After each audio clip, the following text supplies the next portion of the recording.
Praise the lord. దైకర్ evangelism ఇండియాకి మరొకసారి స్వాగతము. ఫ్రెండ్స్, లాస్ట్ వీడియోలో నేను ఒక మహిళ గురించి చూపెట్టాను. ఆ మహిళ ఒక రిపోర్టర్కి చెప్తున్న మాట ఏంటిదంటే ఏ విధంగా క్రైస్తవులు ఆమెను బలవంతం చేసి కన్వర్ట్ చేయాలని ట్రై చేస్తున్నారో.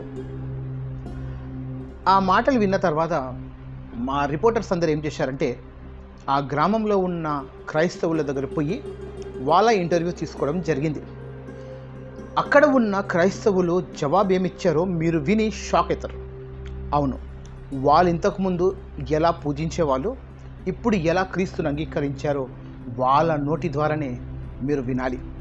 ఈ వీడియో హిందీలో ఉంటుంది. తెలుగులో మీకు సబ్‌టైటిల్స్ ద్వారా లేదా ట్రాన్స్లేషన్ ద్వారా మీకు నేను చూపెడతాను. వీడియో ఎక్కడ కూడా స్కిప్ చేయకండి. ఈ వీడియో కంప్లీట్గా మీరు చూడండి. మీకు వీడియో నచ్చితేనే లైక్ చేయండి. ఈ వీడియో మీకు చూపెట్టడానికి ముఖ్యమైన కారణం ఒకటే. ఇది ఇంతకుముందు కూడా చెప్పాను, ఇప్పుడు కూడా చెప్తున్నాను. నార్త్లో క్రైస్తవుల పరిస్థితి చాలా దారుణంగా ఉంది.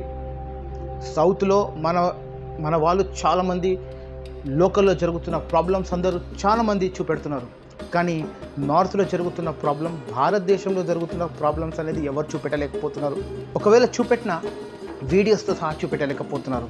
సో అందుకనే అక్కడ జరుగుతున్న ప్రతి విషయము మీకు నేను వీడియోస్ ద్వారా వాళ్ళ నోటి ద్వారానే మీకు వినిపిస్తున్నాను.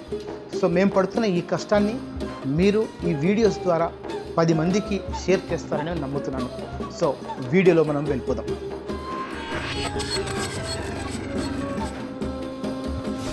लेके गए तो वहाँ के फादर लोग थे, उन लोग प्रार्थना किया इसके लिए, तो कुछ सुधार में आया। तो हम भी प्रार्थना करने लगे, विश्वास करने लगे, तो सुधार में बहुत सुधार में आ गया।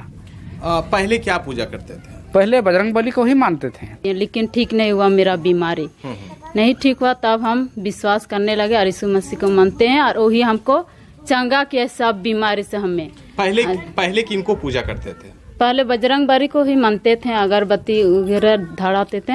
पहले क्या मानते थे? पहले वही पूजा पाठ करते थे, वही भगवान पर अगरबत्ती वगैरह जलाते थे। हाँ। कैसे पता चला ईसाई धर्म के बारे में? ईसाई धर्म के बारे में कोई बताया यहाँ पर आके कि जैसे बहुत इथी में थे हम लोग, तकलीफ में दुख में थे, तो कोई बताया कि चर्च लेके जाओ, चर्च में जाओ, एक बार ठीक हो जाएगा। ఇక్కడ భార్య భర్తలతో రిపోర్టర్స్ అడిగిన ప్రశ్నలకు వాళ్ళు సమాధానం ఏమిస్తున్నారంటే వాళ్ళ ఇంట్లో ఎన్నో సమస్యలు ఉండేవి, ఎన్నో కష్టాలు ఉండేవి.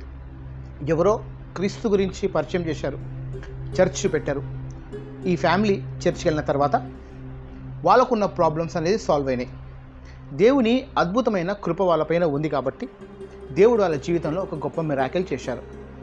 వీళ్ళే కాదు, ఎంతోమంది క్రీస్తుని తెలియని వాళ్ళు క్రీస్తు దగ్గరకు వచ్చిన తర్వాత వాళ్ళ సమస్యలు అన్నీ ఆటోమేటిక్లీ తీరిపోయినాయి. ఇదంతా గొప్ప సాక్ష్యాలండి.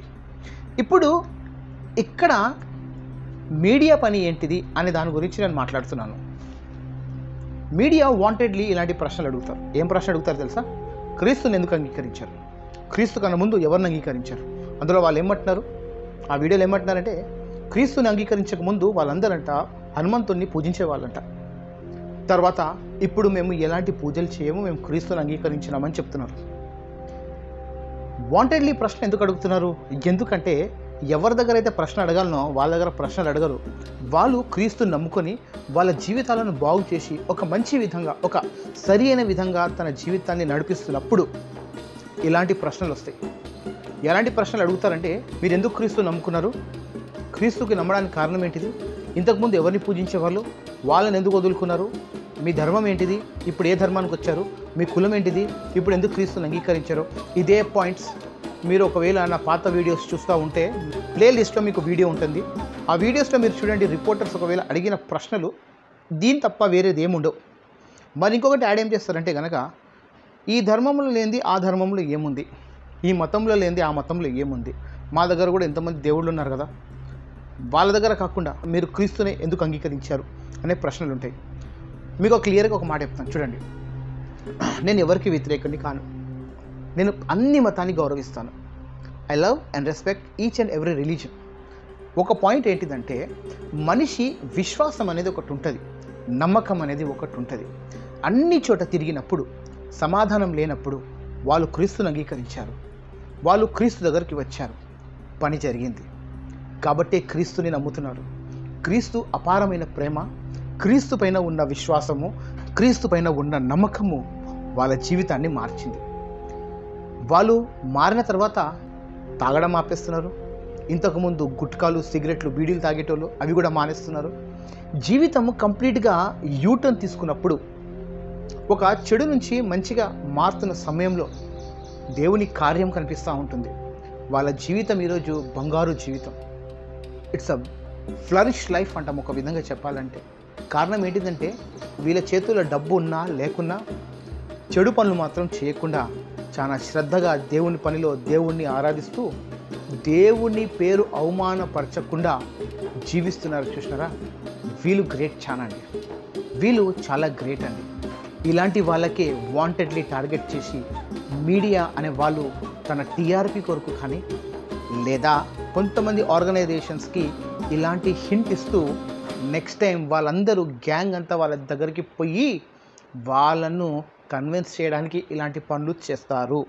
ఇది ఎక్కువగా యూపీ, ఛత్తీస్గఢ్, హర్యానా, మధ్యప్రదేశ్ ఇలాంటి ప్రాంతాల్లో ఎక్కువగా ఉంటుంది. అదేవిధంగా ఒరిస్సాలో కూడా. సో ఫ్రెండ్స్, మీరేమంటారు? క్రీస్తుని నమ్మడం అంత ఈజీయా? ఎవరైనా క్రీస్తుని అంగీకరిస్తున్నాడంటే దాని వెనుకలు ఎంత స్ట్రాంగ్ రీజన్ ఉంటుందో మీరు ఒకసారి కామెంట్స్ ద్వారా మాకు తెలియజేయండి. God bless you all. Have a great day.